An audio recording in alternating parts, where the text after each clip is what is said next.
গত 6 জুন থেকে মণিপুরের জিরিবাম এলাকায় উত্তেজনাময় পরিবেশ সৃষ্টি হয়েছিল, ফলে আতঙ্কে পড়ে মানুষ সুরক্ষিত স্থানে আশ্রয় গ্রহণ করতে বাধ্য হন। পরিস্থিতি স্বাভাবিক হওয়ায় চিংডং লেইকাই প্রাথমিক বিদ্যালয়ে আশ্রয় নেওয়া মৈতেই মানুষকে মঙ্গলবার সন্ধ্যায় মনবুং গ্রামে থাকা নিজের বাড়িতে ফিরিয়ে দেওয়া হয়।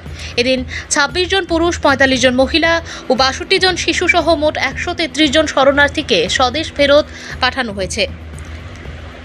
গত 1 আগস্ট আয়োজিত শান্তি চুক্তি এলাকায় শান্তির পথ প্রশস্ত করায় মঙ্গলবার সন্ধ্যায় আসাম রাইফেলস, সিআরপিএফ ও জিরিবাম পুলিশের সমন্বয়ে কড়া নিরাপত্তা ব্যবস্থার মাধ্যমে স্থানীয় শরণার্থীদের নিজ নিজ বাড়িতে পাঠানো হয়েছে।